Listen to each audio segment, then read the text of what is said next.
We are. All right.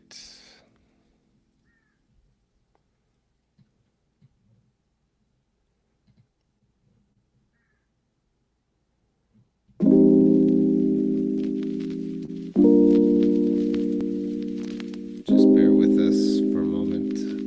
Ladies and gentlemen, about to start the show.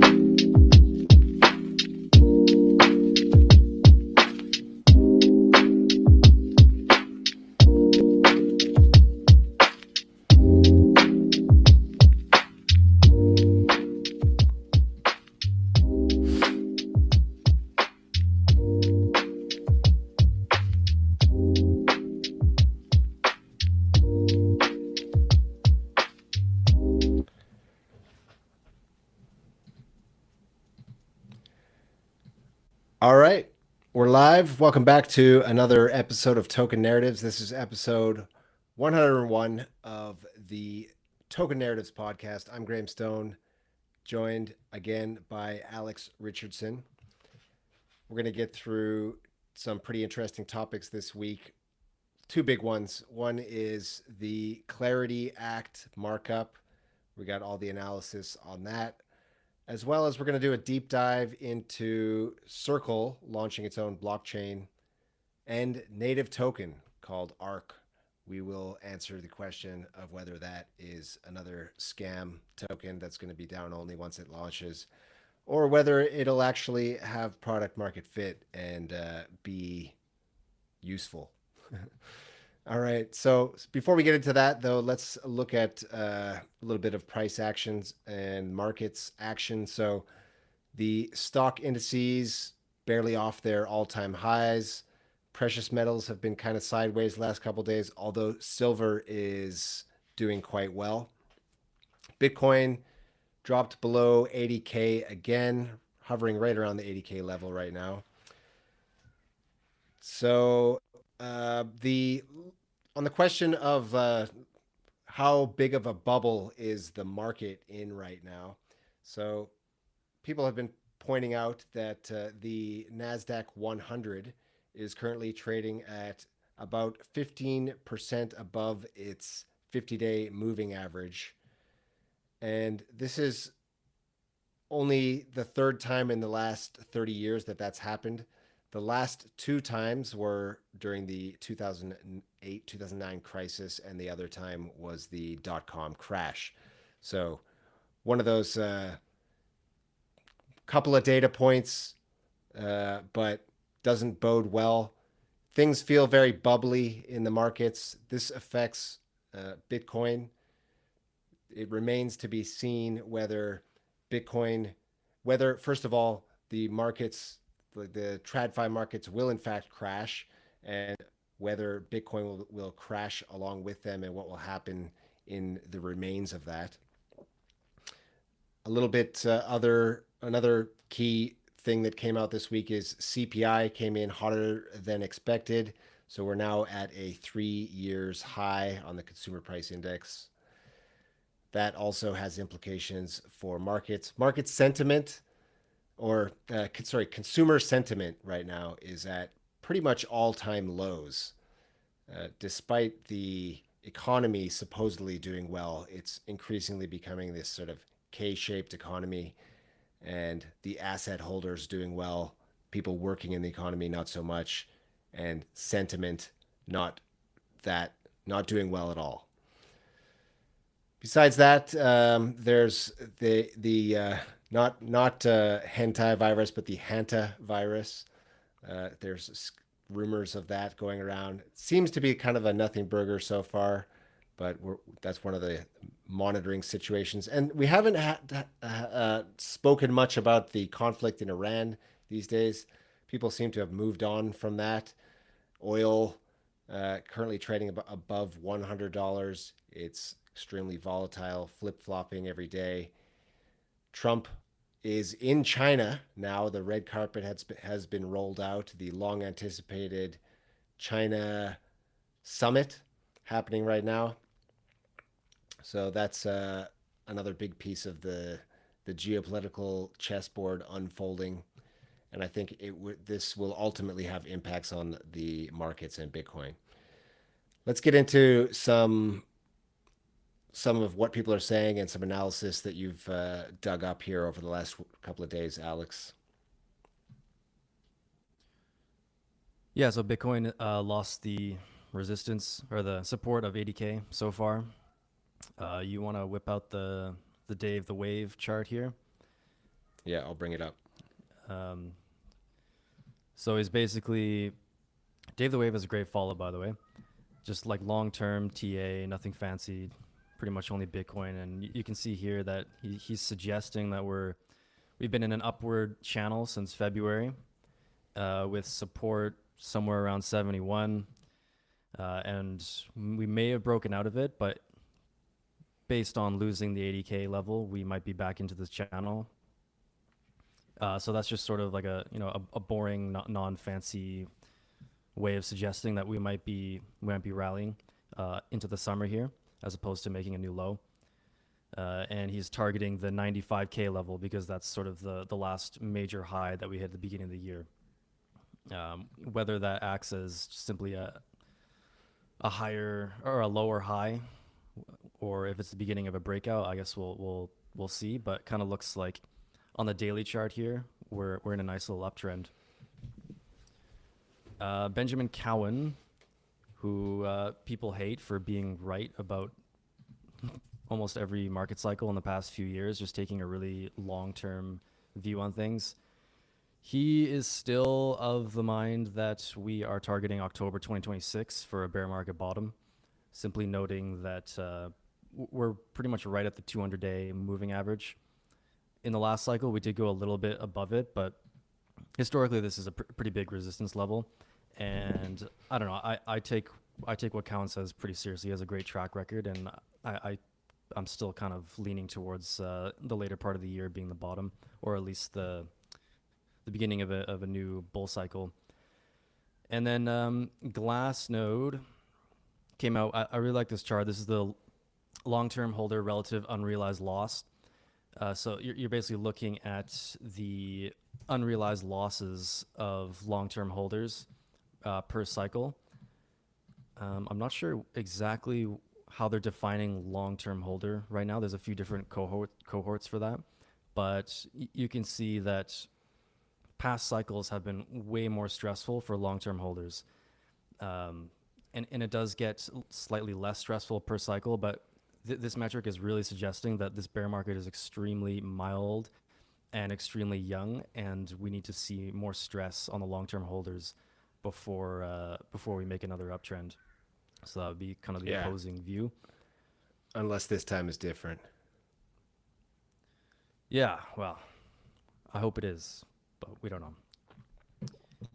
Ray Dalio was in the news. This was actually an older interview from March, but it resurfaced. He was talking to James Lavish from the All In podcast, and his explanation for why Bitcoin was underperforming, specifically to gold, is simply because of a lack of privacy. It's high correlation with tech, and just it's relatively small market size. I guess because institutions feel that it's too volatile and the price can be too easily controlled by insiders that control a lot of the supply. Of course, Michael Saylor responded to Dalio's tweet saying, "Gold is analog capital, Bitcoin is digital capital, transparency is a feature, not a bug, making Bitcoin suitable as global collateral." I mean, Saylor's going to say that anyway, but it was an interesting little exchange. Yeah. How do you feel about Bitcoin right now? Kind of wait and see right now. I'm kind of bullish on. I don't have any strategy, so any MSTR, but I'm increasingly bullish on. The ecosystem. In fact, I started looking into a stablecoin version of STRC. I believe it's called APYX or something. I forget the name of it, but basically they hold a significant percentage of STRC, and somehow it's they've got a stable coin that pays yield at about the same rate that STRC does, so 11 or 12%. This seems interesting to me,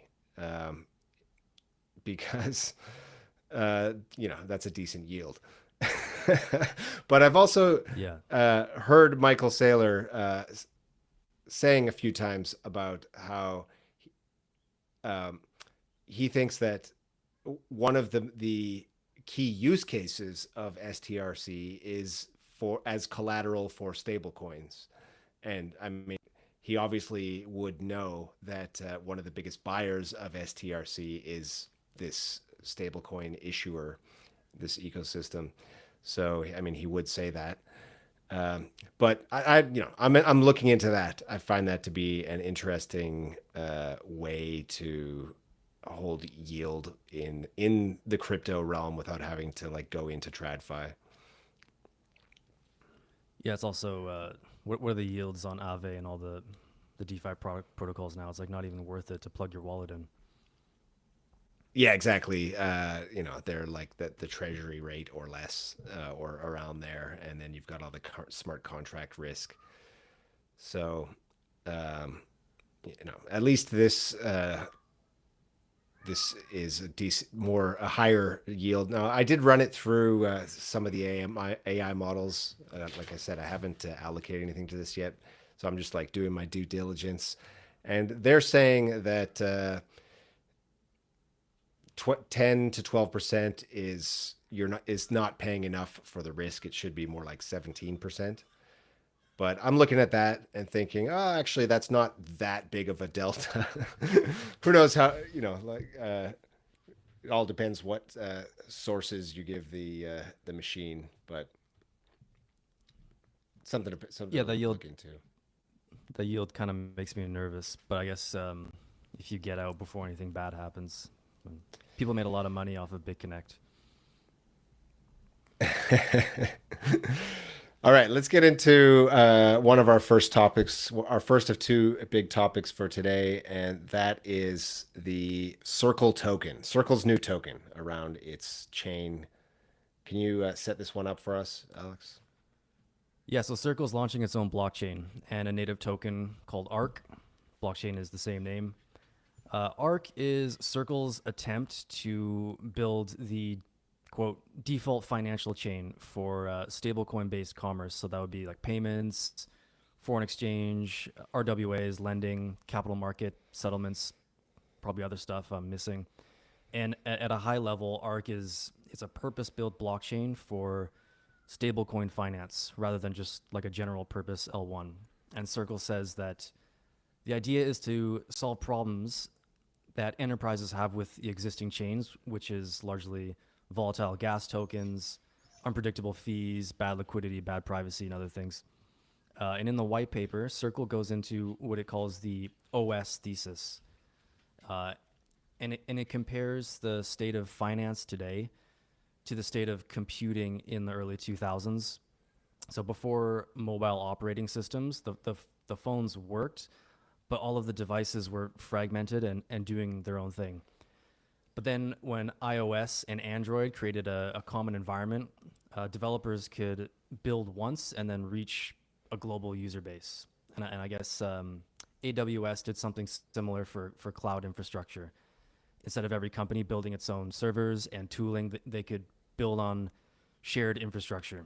So Circle argues that financial infrastructure now needs the same kind of shared operating layer.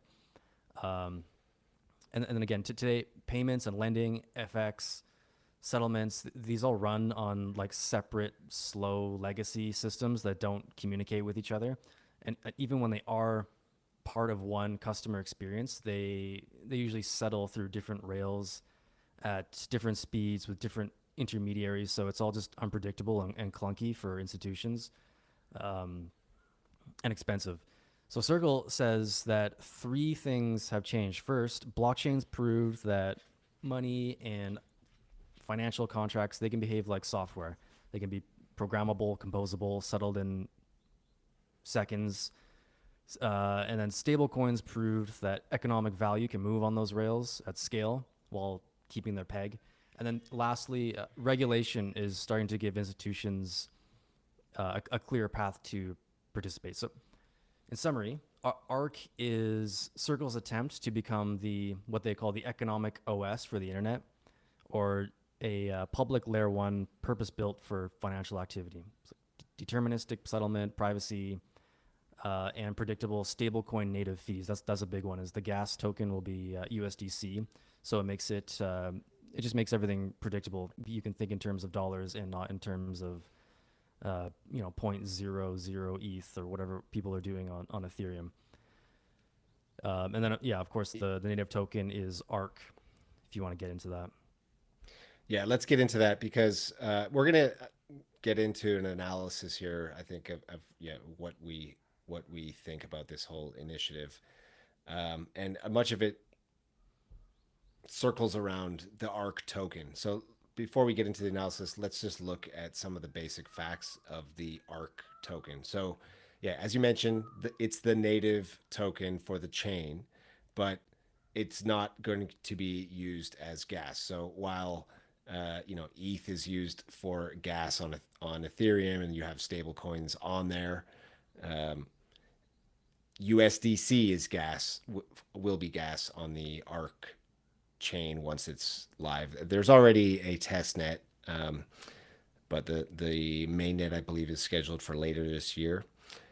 So, all right. So they did a $222 million pre-sale of ARC, and that puts it at a $3 billion fully diluted valuation, the FDV. And they have some pretty big name investors here. So A16 Crypto, Apollo, ARK Invest, BlackRock, Bullish, and others, even ICE, SBI, Standard Chartered Ventures. So some big names getting in on this. All right. Let's see. With the $3 billion FDV, that's on a reported $10 billion initial token supply. That implies a cost of, or a price of, about 30 cents per ARC token. And that seems to line up with the reports where Circle is, the report saying that Circle sold about 740 million ARC for $220 million.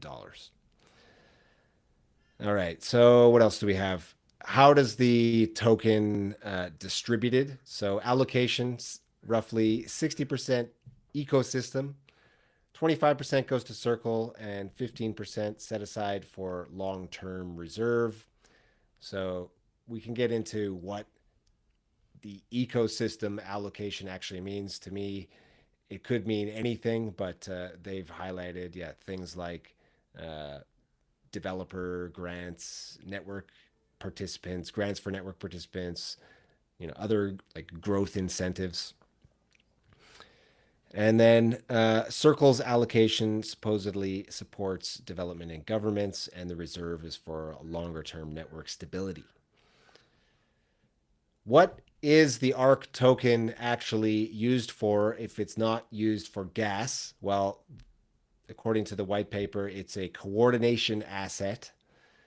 So governance, fee mechanics, maybe staking delegation in the future, some kind of broader platform utility. And what else do we have? So fee economics. Reports are saying that network fees may be payable in multiple assets and possibly converted into ARC. So with some portion potentially being used for rewards or burns. So this could potentially make value accrue to the token, right? Which is something that we always talk about that I don't think most blockchains have. Few do. Well, like Hype is the classic example, the Hyperliquid token, where usage of the network clearly accrues value to the hype token. So potentially there's a path for that here. We don't know the exact unlock schedules, vesting, things like that, what the validator reward details are. These are all still missing pieces. All right, let's get into our our thoughts on this. So I think maybe there's two ways to frame it. One, is the actual chain going to be real and useful? And then two, what about the token? Like, I feel like these are quite different topics. Anyway, Alex, you you noted in our discussion before here that you're mildly bullish on this. Could you explain why? Yeah, I'm cautiously optimistic. I feel like if you can't be a little bit bullish on this, then I don't know what other crypto projects that you could be optimistic about. So I'm personally moderately bullish on ARK for a few reasons. First, I think it's pretty clear that Circle is like the Wall Street / Washington / banking dynasty goblin approved CBDC company that the US is going to use to dollarize the financial system. Because if the government came out with that themselves, then everyone would oppose it. But when Circle does it, it's like fun and interesting. So the government like passes the job on to the private sector. So I literally believe that they're just going to have Circle's going to have this invisible hand behind them that makes sure everything they do works out. Kind of speculative, but I believe that. Secondly, Circle's a big, well-connected company. It's not like this is some anonymous group of ragtag developers. It's a public U.S. company backed by BlackRock, ICE, the company that owns the New York Stock Exchange, Standard Chartered. I think it's reasonable to assume that all these guys did their due diligence and they have a great chance at not fumbling the bag here. Third, the ARK token sounds kind of good to me. I mean, the bar is very low, obviously, but I think it's been generally decided by the markets and everyone now that in order for a token to not be useless and trend to zero like all the rest, it has to be able to, like you said, capture some kind of underlying economic activity, the same way that an equity does.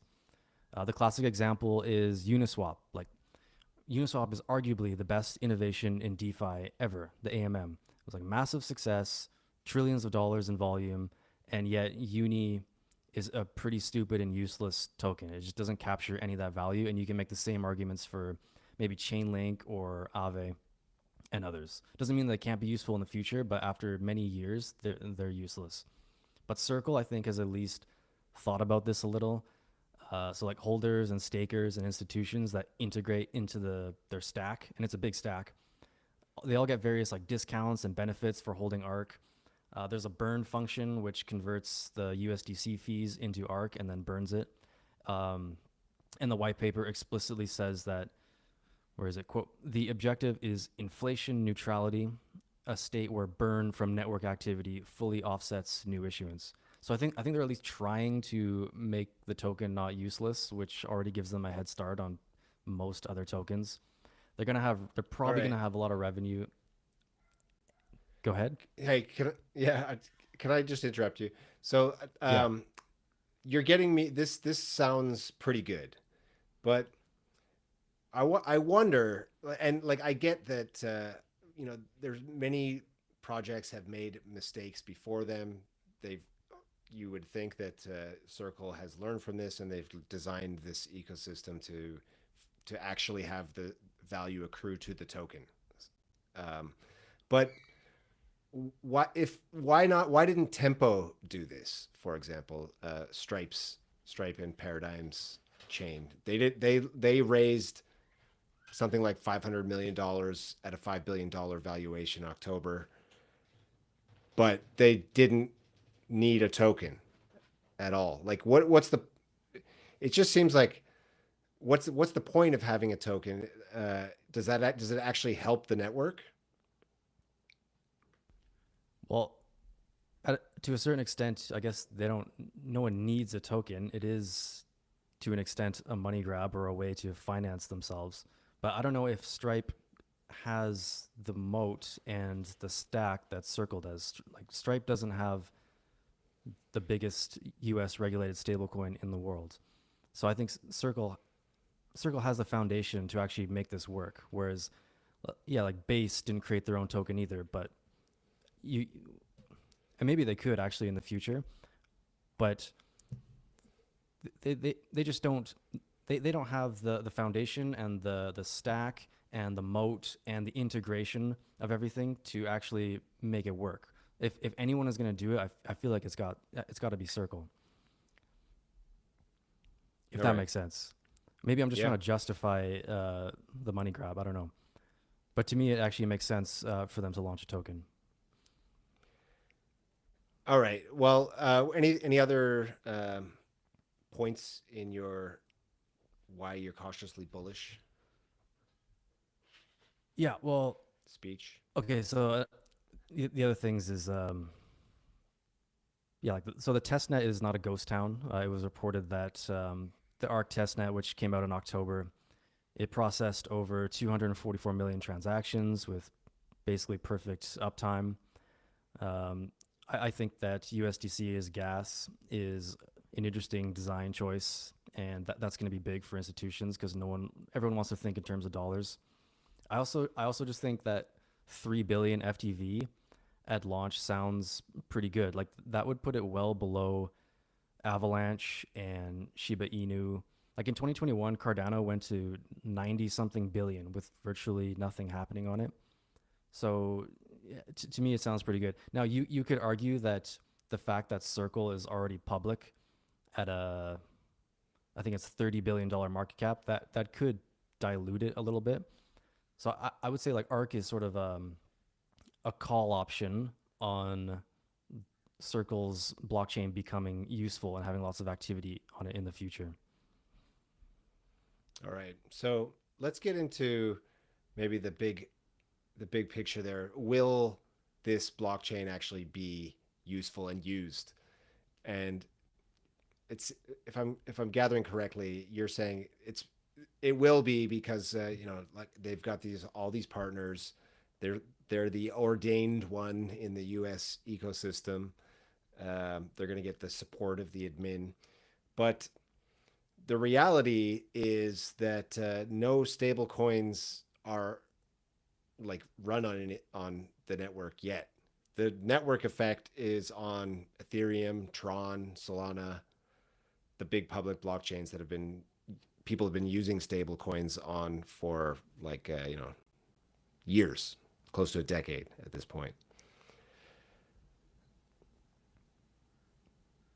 Yeah, that is the main risk is that none of this actually exists yet, and they have to build all this from scratch with competitors.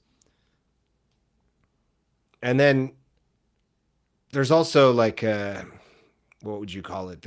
Commoditization of the commoditization risk of the underlying business. So like we're in our next topic, we're going to be talking about more legislation.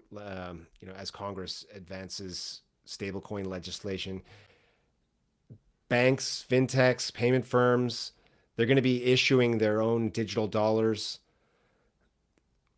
Why would JPM coin or PayPal US dollar, why would they use Circle's infrastructure? I mean, they wouldn't. They would just use either their own or a public, like a credibly neutral platform. So there's that risk. I guess it would come down to liquidity. I think it'll be easier for ARC and all of its distribution moat and all of its partners to create decent liquidity. I mean, if you're JPM, do you want to create your own and try to create your own liquidity, or do you want to tap into a fully regulated, ordained chain that already exists and works and is, been audited and everything? Yeah. All right. I think I've been a bit converted here, Alex, from extreme skeptic, I would say, because Oh, here we go. Another corpo chain, another money grab token launch, $240 million. Bunch of big VC firms getting in on it. They're all going to just dump on retail. That still may happen. Well, it remains to be seen how that plays out over the next year or two. But I think they've got a shot. So cautiously, I guess you've converted me to cautiously optimistic as well.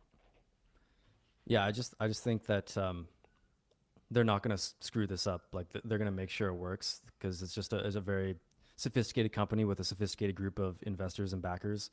And I just think that dollar milkshake theory is real. Stablecoins are how it happens, and USDC and Circle are the clear leader in the U.S. as far as regulated entities to to provide those stablecoins and financialize the world on chain. Yeah, there's a I big think tailwind. they have an yes, exactly. If anyone else The was entire market is going to get doing much this, bigger. yeah, they're also like I think we talked about this last week, but the growth trajectory of RWAs is insane, and it's still so small. And I think that's one of the main focuses on the Arc chain.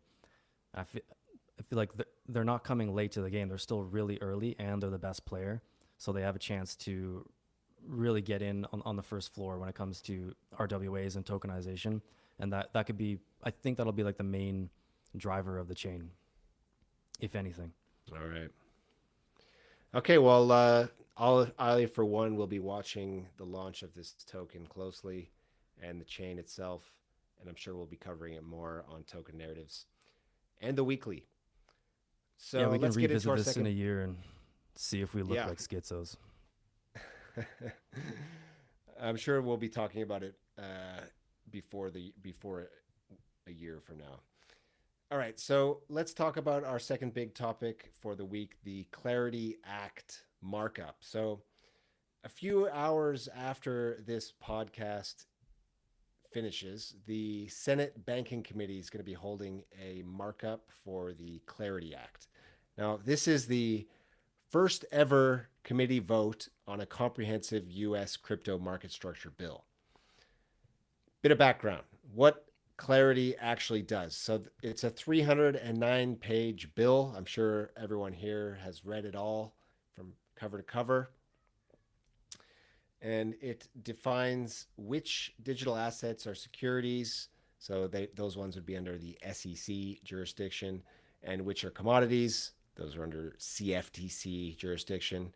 And it establishes rules for exchanges, stablecoins, custody, and developer protection. Some of these are still quite controversial.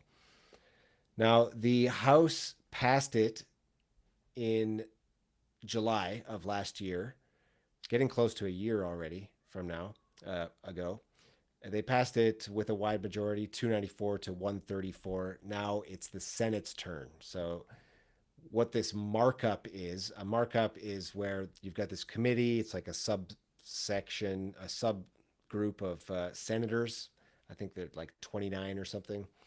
And it's like their editing and approval session. So they debate the text, they vote on proposed amendments, and they then decide whether to report the bill out of the committee to the full Senate floor. Now, there have been something like 130 amendments that have been filed. I think they have to actually like address each one of them. So the markup might actually take several days. But the amendments in practice are rarely approved at markup. They're mostly, from what I gather, more about just like forcing on the record votes, kind of political theater. But yeah, I mean, speaking of political theater, Elizabeth Warren, what did you call her? Cat lady?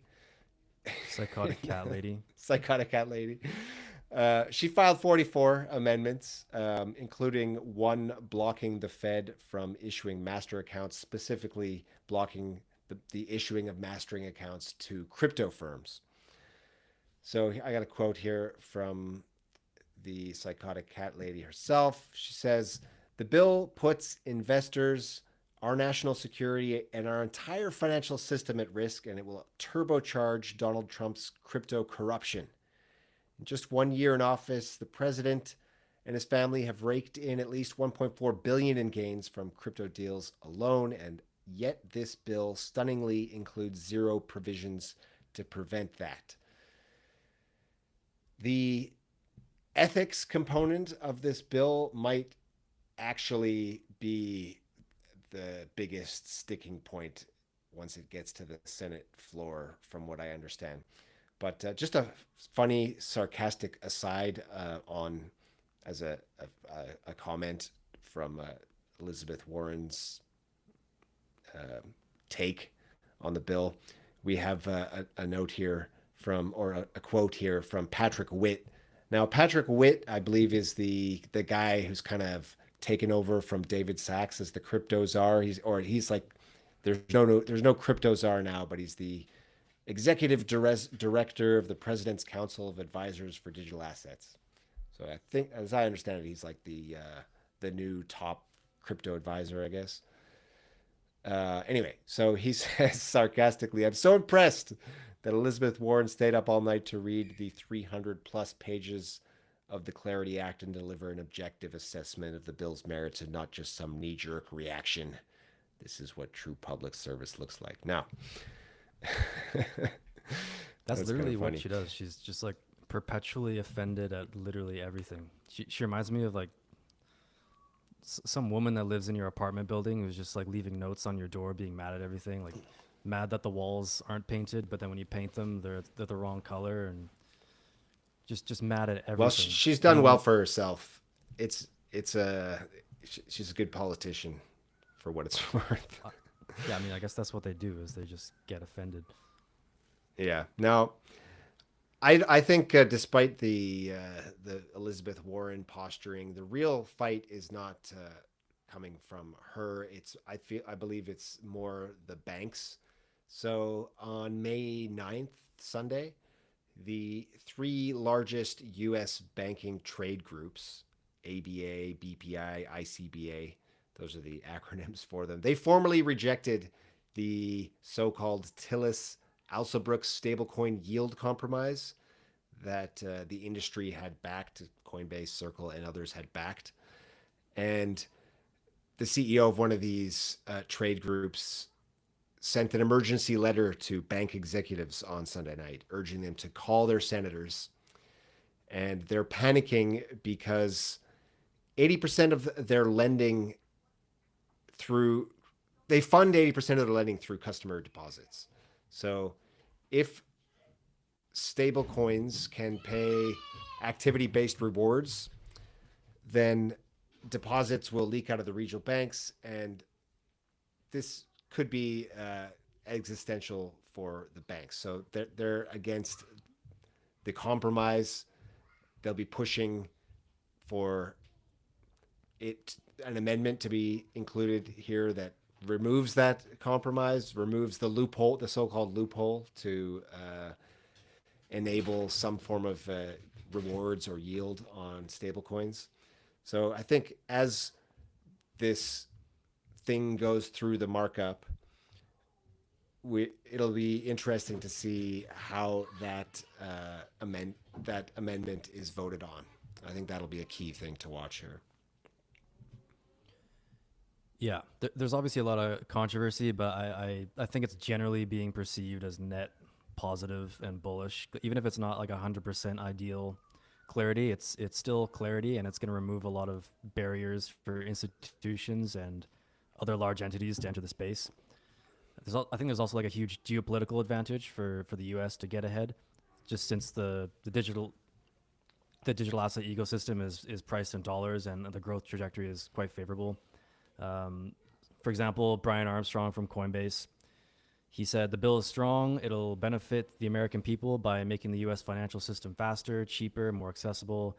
It's also going to ensure that the U.S. leads in the global race to build the next generation of our financial system." Kind of PR-y, but it's true, I think. Michael Saylor said last night's Clarity markup would unlock the next wave of digital capital, digital credit, digital equity in the U.S. David Sachs is optimistic about it.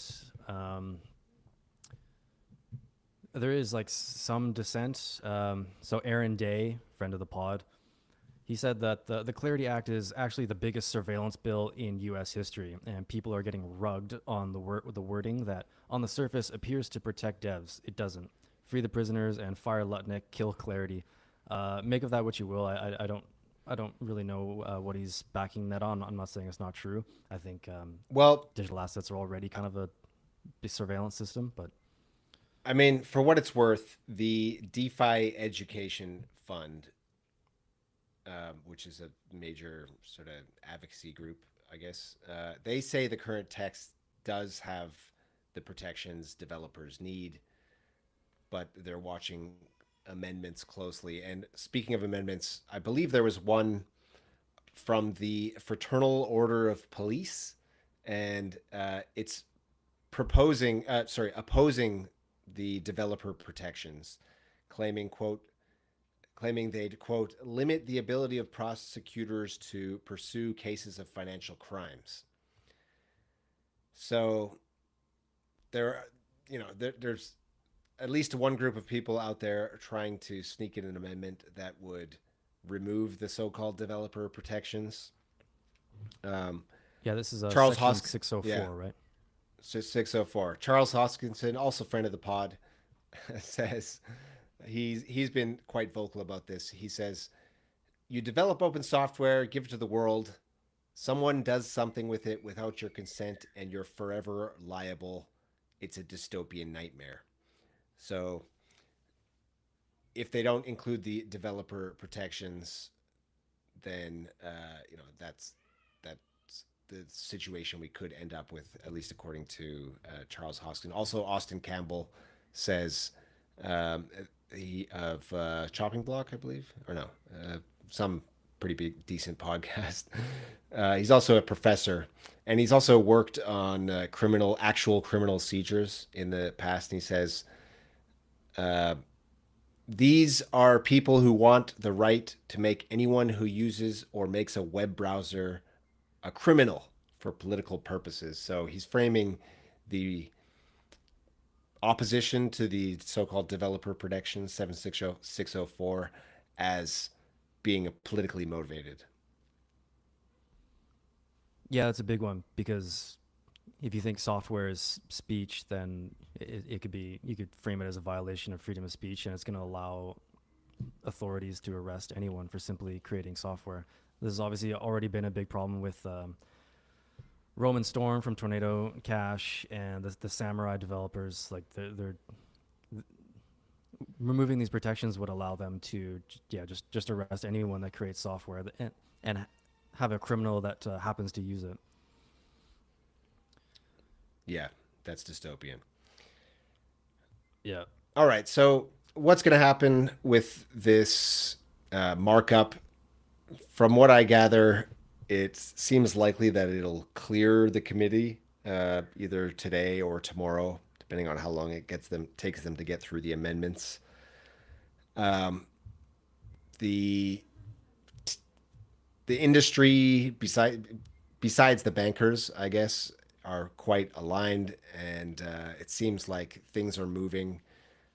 The last GOP holdout, Kennedy, said he'll vote yes on this. But getting through this stage is not the end, right? You still have to reconcile it with another version, the Senate Agriculture Committee's version. It's got to get through the Senate. And to do that, there's probably going to be some kind of ethics standoff. They're going to try to tie some crypto ethics stuff in here, and if they, in order to like get some Democrats on board, and the danger there is that if there's anything too direct against Trump, he's just going to veto the bill and kill it. And if it doesn't make it soon, then it's probably not going to happen for, could be years.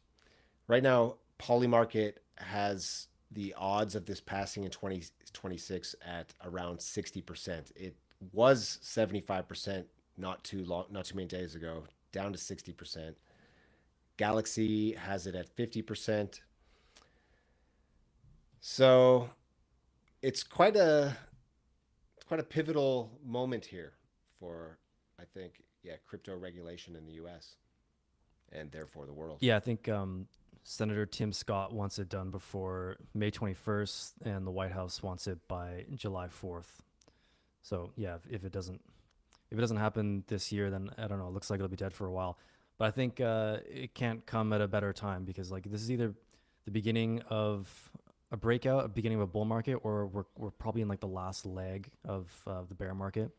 And that's when news like this actually helps. Like if they came out with this at the top or right after the top, then it wouldn't have an effect. But I think the timing is perfect, so that it acts as like a nice bullish tailwind for the industry. Yeah. So for the sake of our bags, let's get this thing passed. And let's wrap it up there, Alex. Thanks for your insights. Thanks for everyone for listening. That's it for another episode of Token Narratives. Catch us next week for our weekly news roundup, The Weekly. And be sure to follow us on all our channels. We're constantly pumping out high quality interviews with the industry movers and shakers. So keep an eye out for all of those. That's it for us. Have a great week.